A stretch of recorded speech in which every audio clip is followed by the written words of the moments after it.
Welcome back to Champ Talk with Branden Hudson. Like you guys know, I always ask the same thing. Please, if you know anybody that's going to get value out of this episode, send this episode to them. Please share it. Also, we need you to like, subscribe, and please give me a review. I don't care what platform you're on, whether it's Spotify, Apple Music, YouTube. I don't care if it's a freaking fire message, right? Just smoke signal, excuse me. Leave us a review and let us know, how this episode helps, what we could do differently, talk about my hair. I don't care what you talk about, but just leave us a review. Let us know what we can do better.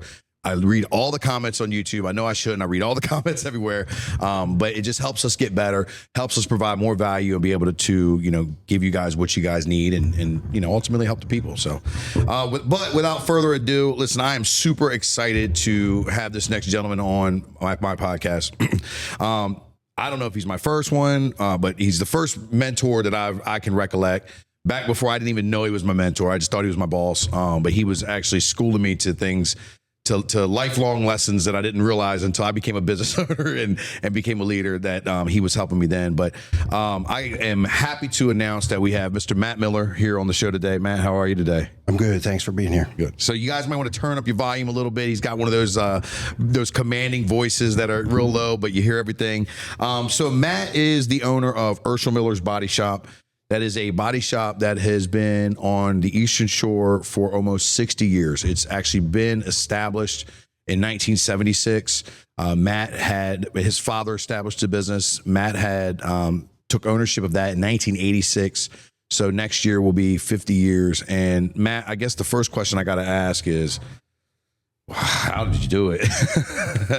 I mean, 50 years, it's a half a century of owning a business, especially a body shop business.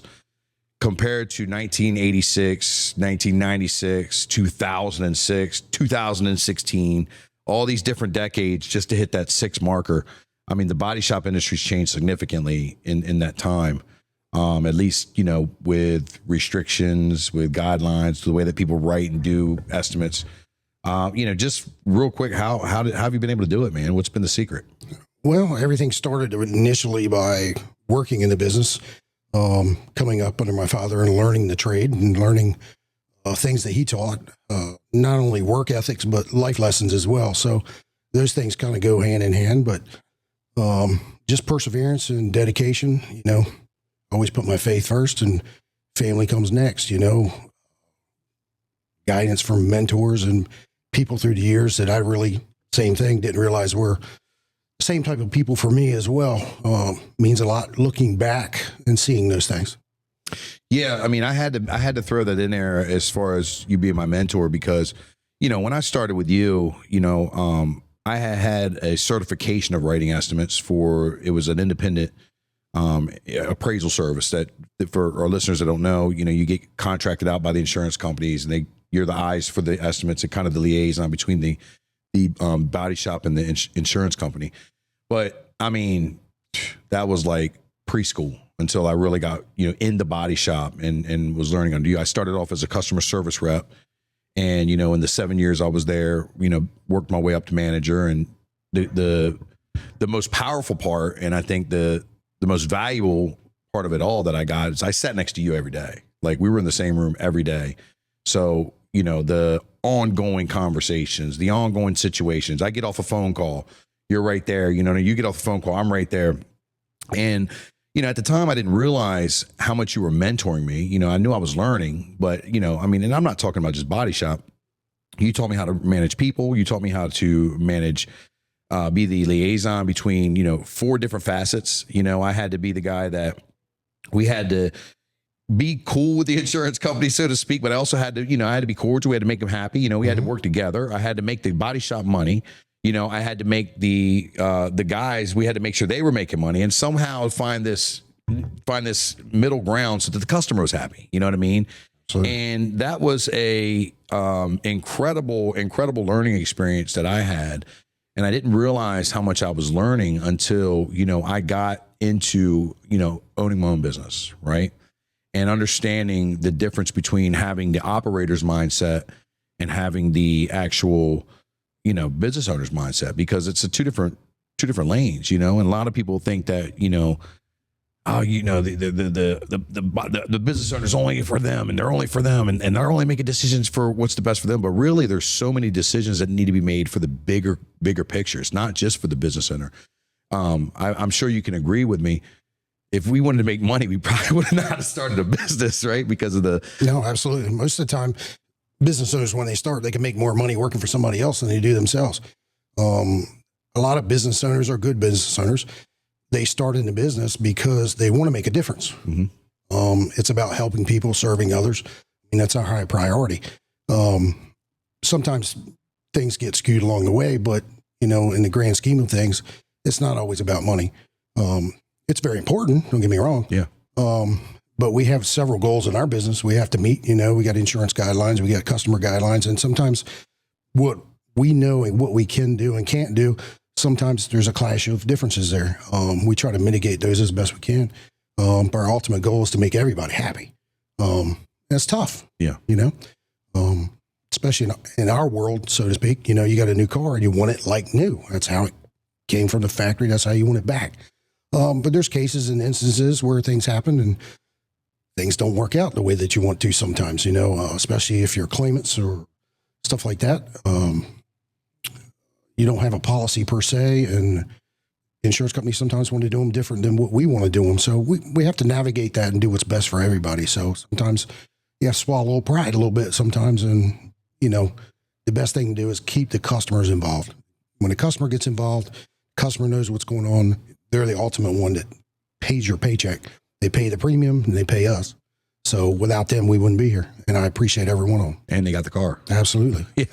I think there's so many things that I learned and some stuff that I want to unpack right there, that the things that I would say, and everybody, hey, look, man, everybody's going to say they got the best business, they did the best work, they're going to do the best thing, Sure. right? We all work the hardest in the gym business. Everybody's working hard. Yeah. Everybody's got the best coaches, right?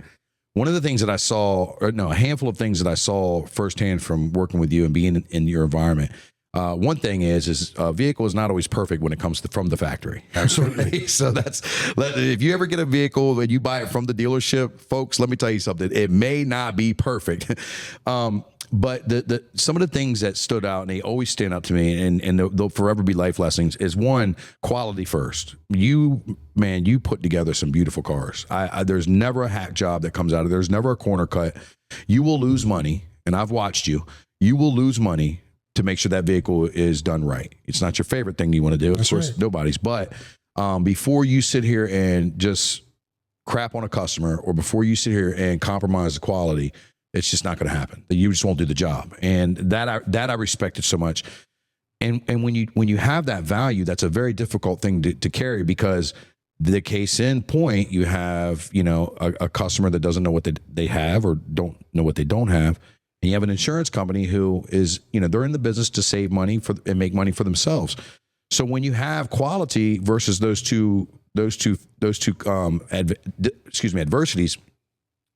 then you have the grounds of sticking up for yourself. And that's one thing that I respected as well is, there was a time where I think when I was working there, things were just a little wacky with the way like regulations were coming down. And, and I'm not trying to make this an anti or pro thing, when you're dealing with humans, you have the human element, right? So, you might have an adjuster, you might have a body tech, you might have a customer service rep.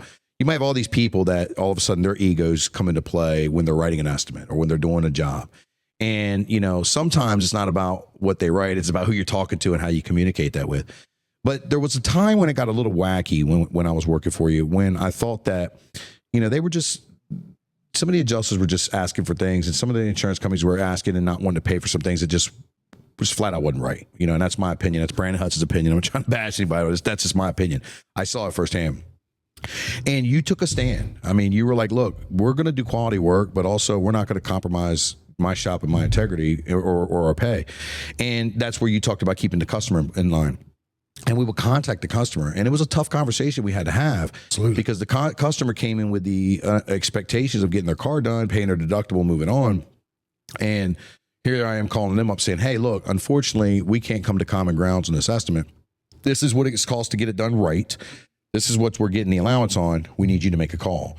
And that was a tough conversation, especially with certain insurance companies that, necessarily didn't want to fit the bill. And what I learned is, and even in the time that I was doing it, was like such a difficult thing to do. But what I learned is over time is doing it the right way and standing your ground and having your values, plus communicating with the customer and having that quality. That it pays off. It wins in the end, right? Because here you are, that was what, 10, 15 years later, since 10, 12 years later since I worked for you. And here you are still, the industry standard in the area. Still do. I just saw a post a couple months ago about somebody brought the nice car over there, and you guys did a hell of a job. If you were talking to other body shop owners, especially new ones in the game, right? Where did they decipher from standing your ground versus falling into their ego? You know what I mean? What do you think is the biggest part of that decision making? Don't compete on price. We don't compete on price. That's one of my standards. We compete on value, on service, on quality. Anybody can give you a cheap price, and Ruth Chris, or Outback Steakhouse. Which one do you want? Both steaks, but they're two different prices. So what level of service are you willing to give up in order to get what you want? So we have to think about that a lot of times. So the car is your second most valuable possession you will probably purchase in your lifetime for most people. So I take it very seriously. The main thing is liability and quality. I will never put somebody in a car that's unsafe or unfit that I wouldn't put my own mother or own sister or own daughter in. Not going to happen. Because I need to sleep at night and I have to have a clear conscience. You've seen things that we've done that some shops or most shops probably wouldn't do. For the fact is, I'm going to put that customer in the car regardless of the cost. A lot of times we eat the cost. You saw that firsthand. I want that customer satisfied. I believe in the laws of karma. What you reap, you will sow. The fact is I might lose it on this job, but the next 3 or 4 that come in, might be from an aunt, uncle, or cousin, because they're going to tell everybody with a set of ears, look what we did. We really want to make customers happy. It's what it's all about. When you take that human element of that customer out of the equation and you don't inform them of what's going on with their vehicle, some companies will want you to not disclose things to them. They want to discuss everything with them without you being present or whatever. Why? It's like building a house. When you're building a custom home, you want everything in that house that you want, not what they want to give you. You want it done right to your satisfaction. And you have a right to say so. You're the one paying the bill. You're paying the premium. They're holding on I remember Jim used to say, they're just holding on to a big sack of your money. And that's really what's happening. So you want that car fixed properly, regardless of where we go with it. And that's how I feel about it. And that's really how the shop should look at it. You need to be profitable at the same time, of course. But there's going to be times where profit's tight or may not be there at all. Yeah. So you have to step back. I have to swallow pride, look back and say, you know what, we'll get them next time as far as making money or whatever we got to do. But not that we're going to do anything unethical. Right. But we get it back on return. Like I said, laws of karma. And I've seen that happen. And I know you have too. Mm-hmm. It happens over and over and over again. That's one of my biblical principles you stand on. You reap what you sow. So if you reap good, you sow good, vice versa. Yeah, it's funny how that works out, right? Yeah, another thing I learned from you is when I was with you, you adopted this lean system, and I'm probably assuming you still have the same system in your shop, because it seems so simple, but like, wow, where was this the whole time? And the lean system was basically, when you watch your team, right? And this isn't any organization, because I've watched this in different places that I've been. And, for instance, like if people don't understand, when you're doing body work, a lot of the body technicians make money off of, it's flat rate, right? So, you basically, if it takes 8 hours to get that done, the technician gets done in 4, you know what I mean? Yeah. They get to keep the rest of the money and however it's worked out. Not every shop's the same, but that's kind of like the synopsis. You see a lot of this in construction. It's not a new concept. And, one way to help your body technicians be more productive and do a better job is you look at what are they doing from that day period, from the 8 hours that they're there during the daytime. What are they doing? In other words, okay, cool. So you see them, they look at a vehicle, They get the estimate, they scratch their head a little bit, they're looking at the fender, they're looking at the hood, they're looking at all the stuff. Then they go to the parts guy, walk all the way across the shop. And as they do that, they stopped and talked to 3 different guys, and they took a smoke break. Then they had to go to the bathroom. Then they come back, and now we're already from, 6 o'clock, we started to work. Now we're already at 9 o'clock. We haven't even turned the wrench yet. Then they get into the vehicle, they disassemble the vehicle. Oh, they need 6 more parts. Now we got to go up here. We got to get it approved. I mean, there's so much wasted time. We're creatures of habit. We are. And it's not the necessarily intentions of the body technician. What they don't know is that they don't know. But what you've seen is you've seen them waste, 4 hours of a day just by their habits and just by the way they operate. Where when we were there, we leaned that out. And what I loved is you took the vehicle, we brought it in, disassembled it right off the jump, right? Got every possible thing you could get done from the beginning of the vehicle to the supplement. For those that don't understand this process, so I don't know if it's illegal, but it's foolish. If a body shop gets your vehicle and they take the estimate and they work off the estimate solely, your vehicle won't get done fixed. But if they find additional damage and work and do more work without getting that approved, they don't get paid. And then it's an argument so you got to get that stuff approved by the insurance company ahead of time. And that can do a delay in your repair. So, and then what happens is if you don't disassemble the vehicle properly, or you do it piece by piece or whatever have you, then you could do this process 3 or 4 times. And then that's why a lot of people get their vehicle, they turn it in on a Monday, they're expecting to get it back next Monday, and it's a month later because they've went through this over and over and over again.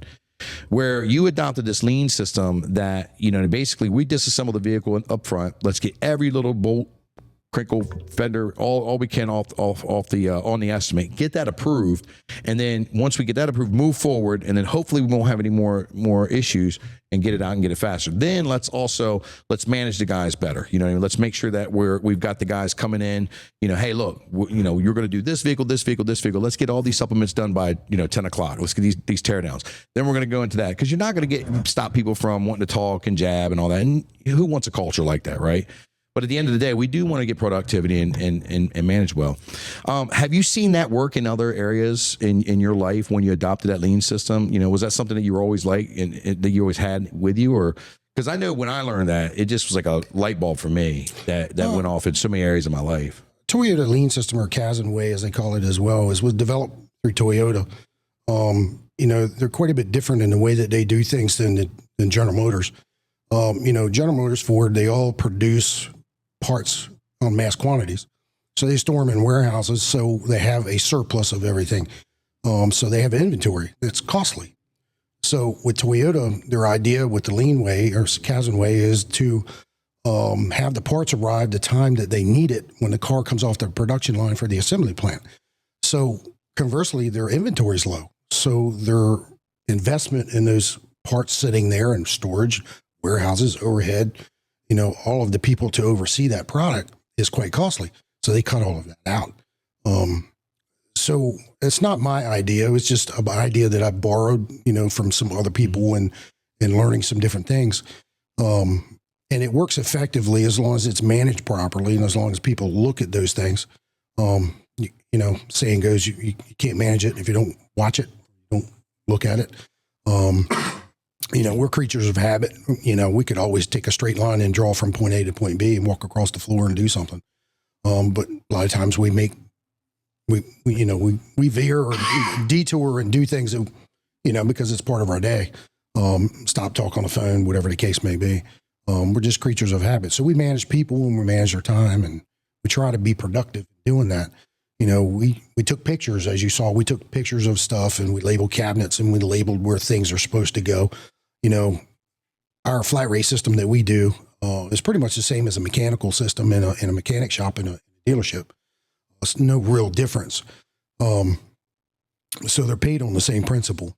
But very important point is when you were talking about taking cars apart, we try to do those things up front. And we do those at the beginning. So we try to minimize the red tape. People don't understand there's a surmountable amount of red tape that goes involved with fixing your vehicle. Not so much in the repair, but in the approval process. It's like health insurance. We're almost identical to a health insurance world when you go in. So when you go in the hospital, you sign off on something and they take you back. You have no idea what the cost is going to be until you get home about a week or two later. I can't treat cars like that. There's no way. but we have to ascertain everything that's wrong with the vehicle, parts, damage, whether it's there from the accident or not, up front, because we need to put that on a piece of paper, an estimate, as they call it, or supplement, and negotiate it with the insurance company, because they send people by, they review photos. It's not like a doctor calls up and gets the approval for a certain procedure.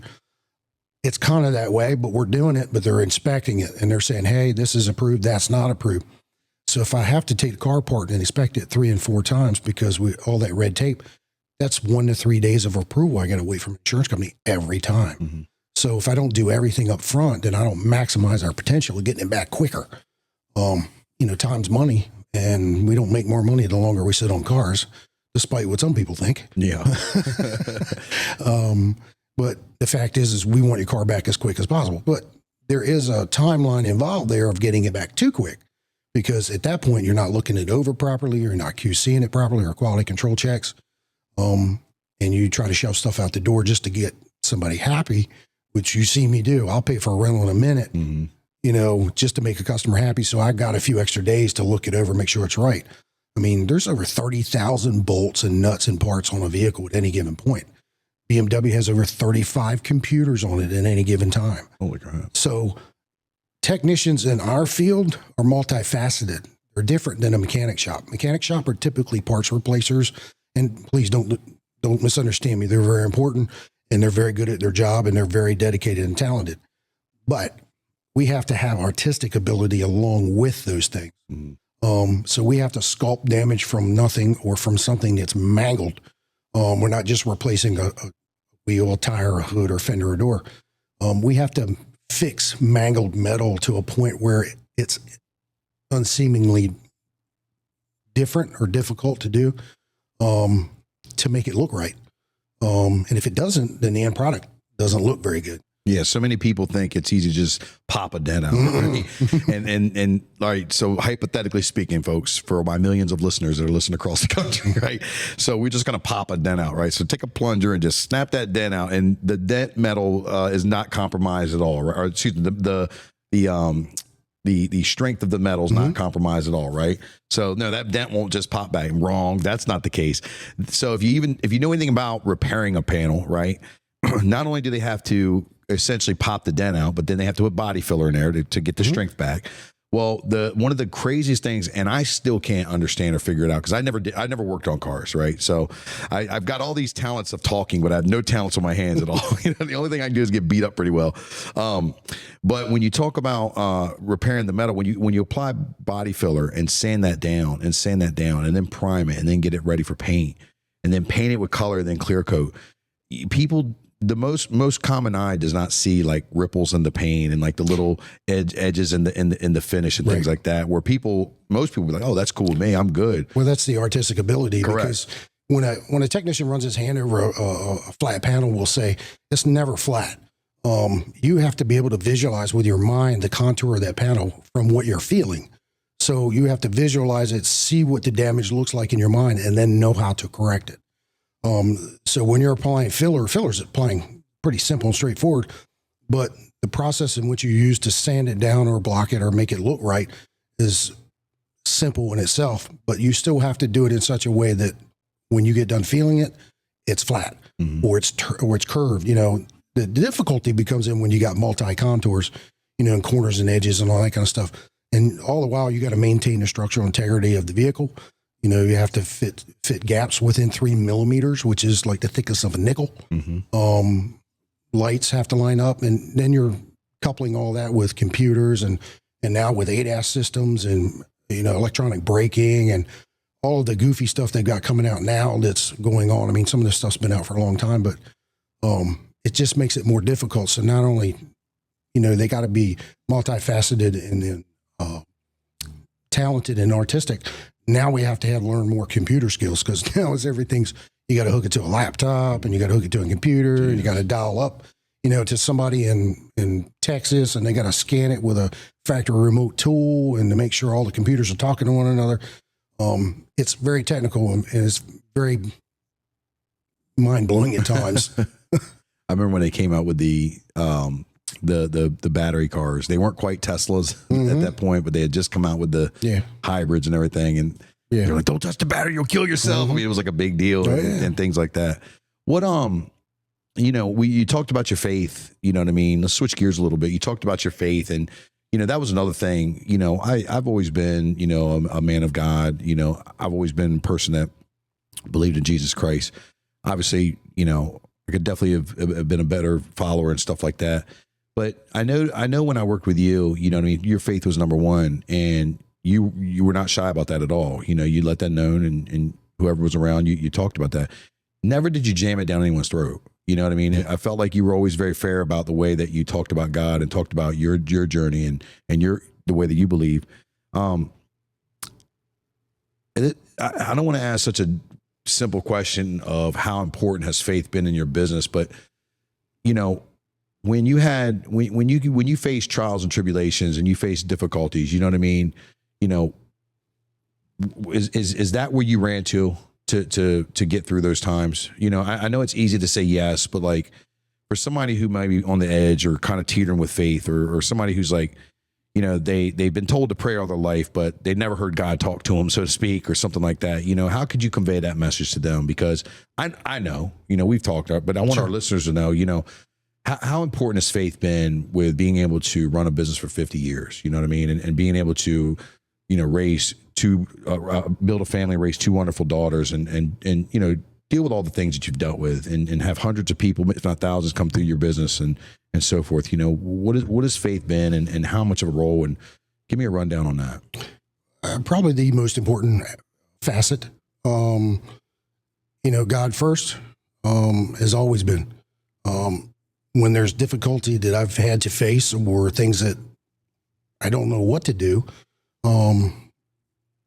that's where I turn first, because he's an all-knowing, all-seeing God and knows everything, whether I do or not. I'm very infantile when it comes to that kind of stuff, because, he's the God of creation.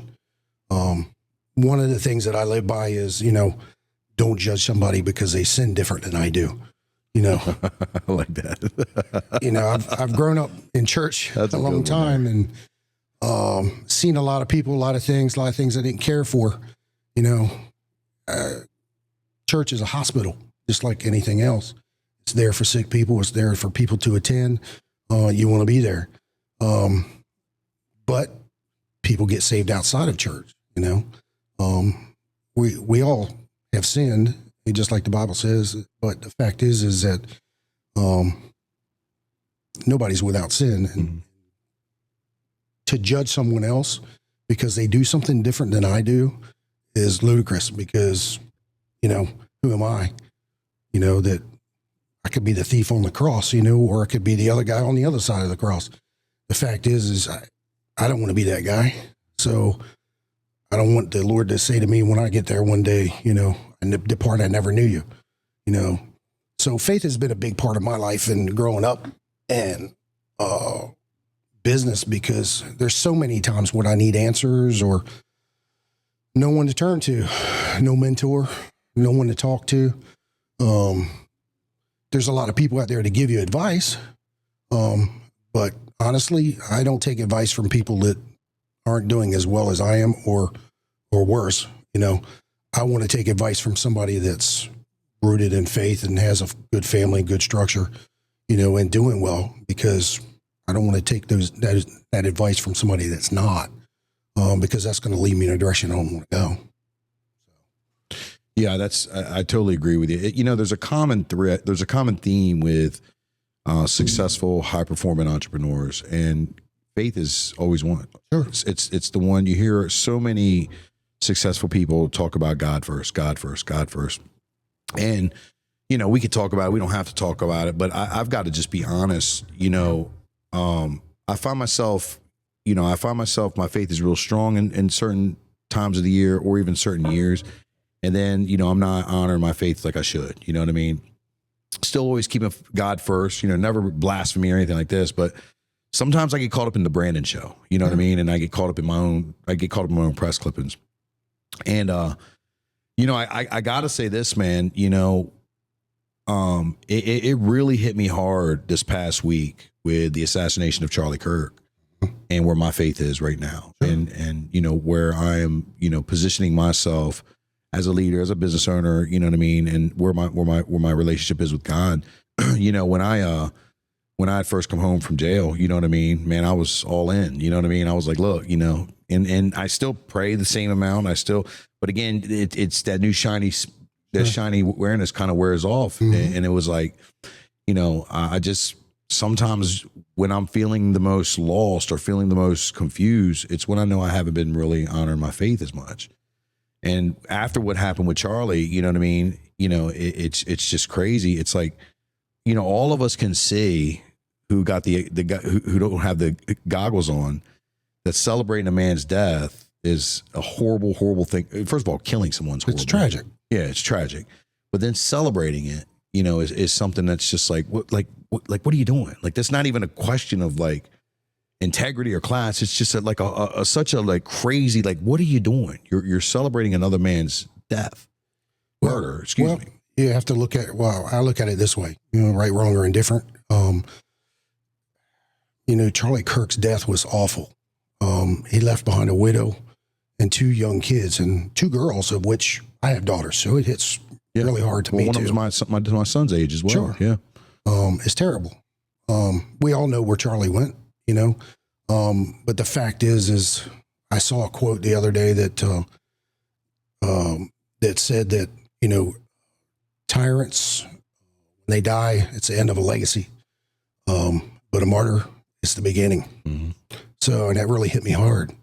It's like, wow, what do you say to that? Because, even Paul and Silas, all those guys were in prison too.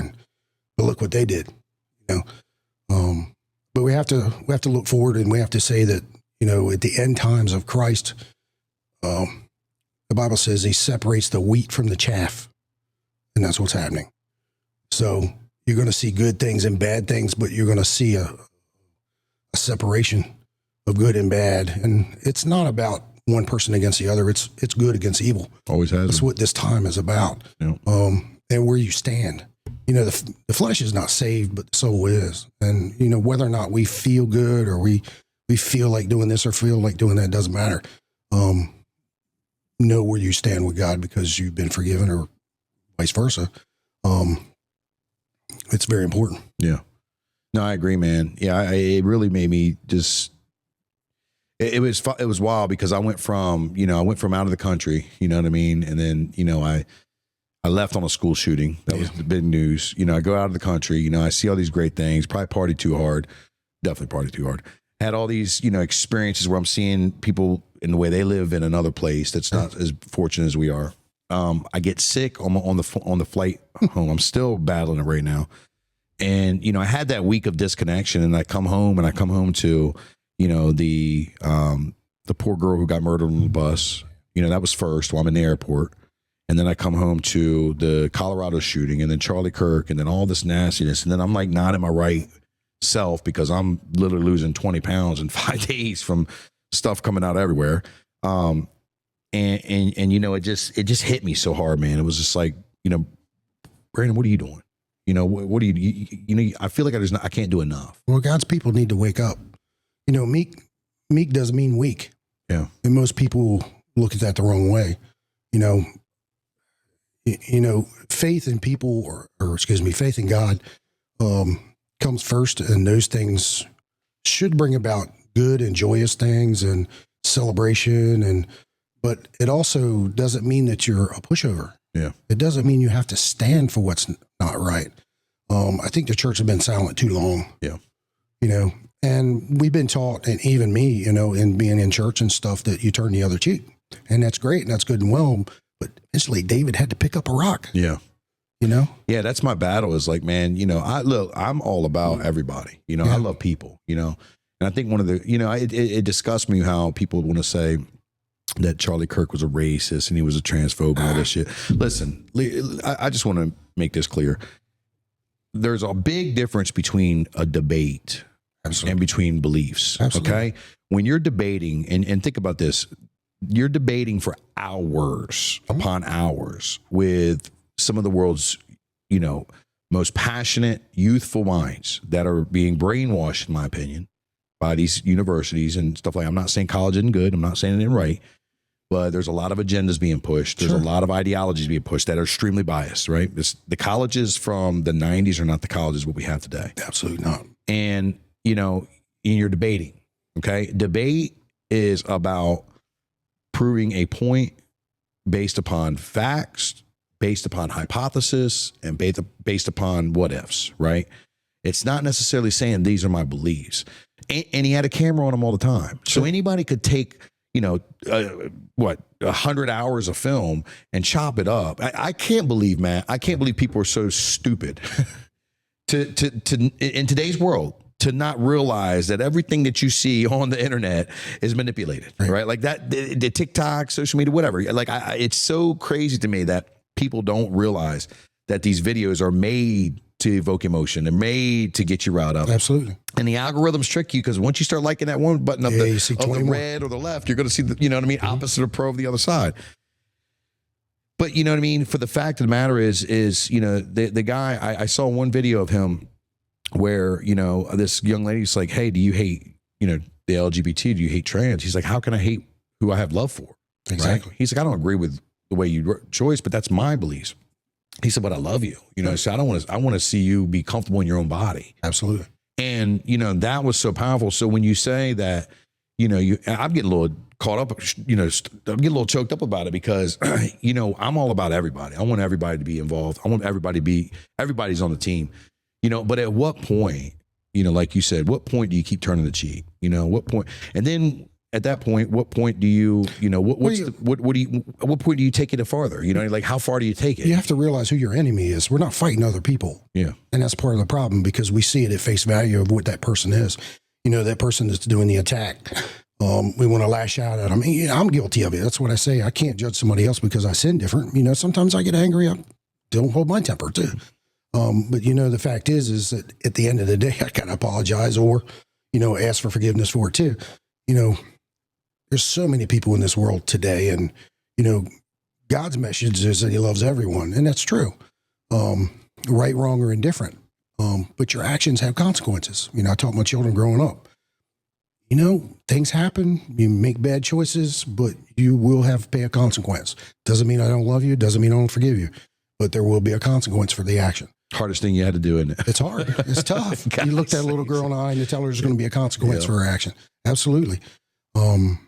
But I think, you know, our society's come a long way from that too, where they haven't imposed consequences on actions.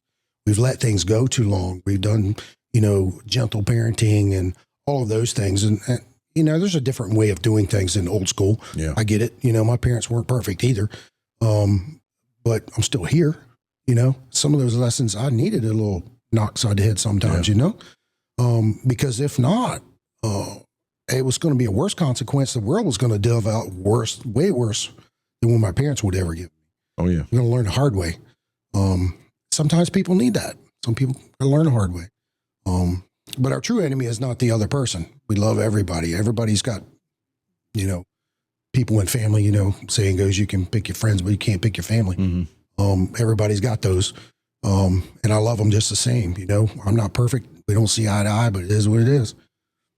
Yeah. You know, I just want to give you props, man, because everything you're saying, you know, is certainly what you live by, you know, and I know this firsthand, and, you know, I don't know if you want me to share this, but I'm just going to share it. Everybody hears all the great things that Branden Hudson is and all that and stuff like that. And I'm definitely with many sin and many issues, but, you know, I worked for you for 7.5 years, and, you know, you talk about the faith and everything, and we've talked about this, but, you know, I've never told this out loud, or at least not, you know, to Champ Talk, but, you know, I left for lunch one day and didn't come back, and got a phone call from you later on that afternoon that I'd been arrested. Right. And I told you, you know, we're arrested for marijuana and selling it, and had a whole bunch of pounds in the trunk. And here I am.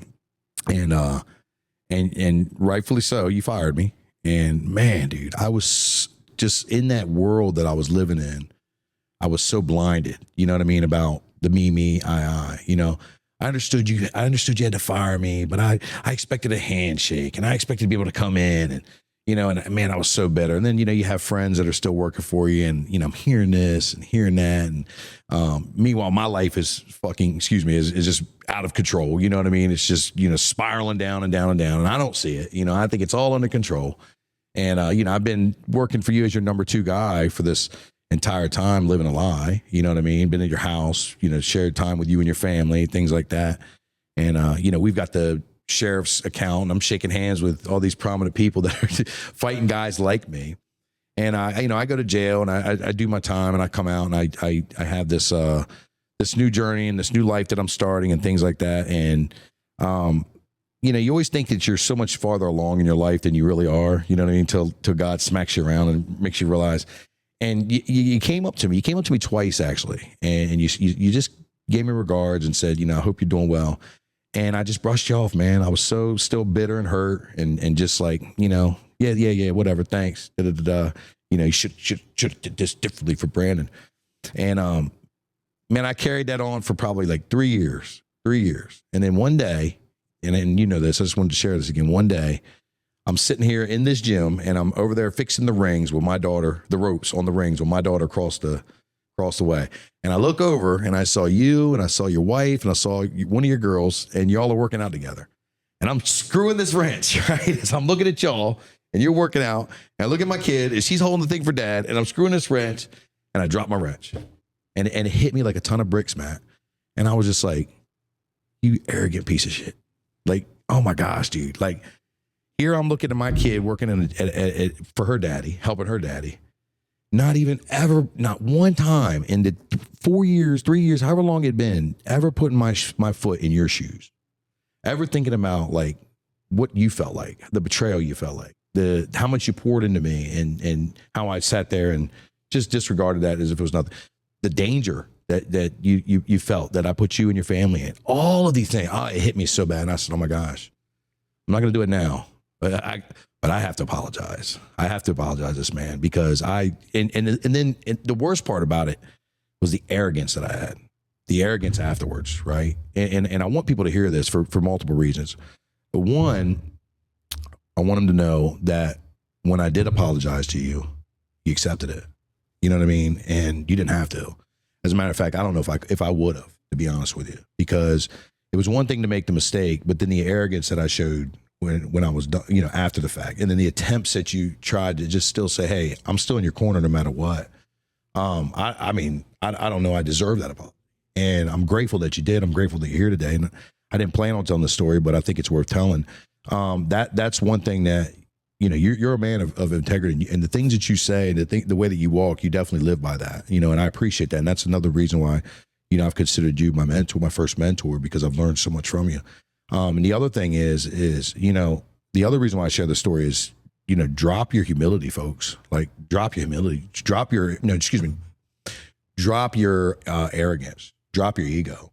Because I sat here, you know what I mean? I loved you, like a friend, and I still love you to this day. But I sat here with so much resentment and so much feeling like, how could he do this to me? Not even thinking about what I did to you guys and how I made you feel and felt and stuff like that. And man, I tell you, it was rare. I remember the day, you guys I remember the machine you guys were on. You guys were on the cross, the fly machine. They got it downstairs. It was upstairs. You guys were on the fly machine. It was all three of you working out. And I looked over there and I saw that. I said, oh my gosh, dude. I felt this big. I felt big as an inch, because I knew at that point that I had carried it the wrong way. And I wanted to share that because, one, I'm grateful of you being here and still speaking to me, let alone being on my show. But another thing is the fact that, when you talk about you don't judge other people for their sins, and you have this sense of forgiveness and biblical practice, man, you really demonstrated that, and you did not have to. You know what I mean? Like, you could have even done it and just to get me out of your hair for the moment. You know what I mean? Well, don't take offense to it, but to me, that principle was founded on the principle of Judas. So, a lot of people, look at that story a different way. I guess I kind of twist mine in my own way. As a person or individual, Judas sat at the table and yet still chose to betray Christ. But yet Christ still forgave him, even though he knew of what he was going to do and what he did. Why did he do that? As an individual, I don't know that I could have done that, for what he put him through. But who am I to judge that? Because if Christ did not forgive Judas, he can't forgive me. So who am I to hold forgiveness from you? Mm-hmm. Because when I get to heaven, I will not be forgiven for what I didn't forgive. So none of us are any bigger than any other person on the planet. Whether you have $1 million in your bank account or 100,000 or $1 billion in your bank account, you ain't taking it with you. The only thing you're taking with you is your soul, and that's it. So, as I look at that parable, to me, it's like, wow, and even the guy on the cross, the fact is he never knew him before that day, and he didn't do anything other than just ask for forgiveness, basically. So that's why I say when somebody sins different than me, I can't judge them. Do I like it? No. Do I get mad? Of course. I have those feelings, and I have to deal with those on my own time, just like you had to deal with them on your time too. But a lot of prayers, a lot of asking for forgiveness too. But, God will get your attention one way or another. Oh, yeah. He will get it. And you have to make a choice. I've seen people make good choices and bad choices over the years. We've had a lot of people in our business that we tried to help, and we try to help those. I take it personally when I hire somebody because we try to help them in every way we can, because they become part of the family. Sometimes you have to step back and let them make their own choices, such as that. And people are there for seasons, we pour into them for seasons, and then when they're there, they're gone and they're gone. It's beyond my ability. I'll do what I can, to help or whatever the case may be when they're there, but it's up to Christ to do it. The problem is I've seen over the years when we go to church in different places and different people's aspects, they want to guilt somebody into coming to Christ, or they want to guilt them into being remorseful or, emotional or whatever the case may be. Nah, you don't have to do that. That's God's work. That's him. All we have to do is plant the seed or just, lay that out there. God will do the rest. I've seen it time and time again. People come into our business that need stuff that we give things to. We pay for repairs for customers' vehicles that didn't have money before, fixed it. I'd never told anybody that. That's the first time I ever said anything about it. But he knows. We had one individual in there. The lady was a single mother, didn't have any money, wrecked her car. We fixed it for free. We do those things in the industry that a lot of people don't, and they want recognition for it. I'm not doing it to say that now, but just so you know where my heart is. So that's how I look at it. Well, that's amazing. And I just want to tell you from the bottom of my heart, man, thank you for everything, because, your teachings, your mentorship, all this popular, all these Facebook friends and titles and all that cool stuff that everybody wants to, acknowledge for Branden Hudson. I was 24, 25 years old when I started work for you. And, I appreciate everything, because a lot of who I am was a lot of the mentorship and the stuff that you poured into me and the lessons that you taught me. And, I guess when you're young, you don't recognize it, but the older I get, man, the more valuable that is. So, sure. That directly came from you, and I want you to get those flowers for that. And I really, really do appreciate it. Man, I wish we could talk longer, but this episode just blew by. Where can we find you? And if we need to get our car fixed, where do we go? We're in Delmar. We're on Route 13, just north of the Maryland-Delaware line, 2 miles exactly on the right. Like I said, we've been in business since 1976. We fix all year makes and models cars for customers and all types of insurance companies. We do it right. And then what about Facebook, websites, phone numbers? Emailersautobody.com is our website. Okay. Facebook is linked to all of that stuff, so you can get in touch with me anytime, anywhere there. Perfect. Well, thank you so much for coming on, man. I really enjoyed this conversation here. And I just appreciate everything, man. Appreciate your friendship. So, you too. Guys, that'll do it for another episode of Champ Talk with Branden Hudson. I hope you guys got value from this. And if you did, if you know anybody that would, please share this episode with them. And like I said, we ask you in all episodes, please like and subscribe and leave us a review. We need it. Until next time, guys, what are you doing today to become a champion?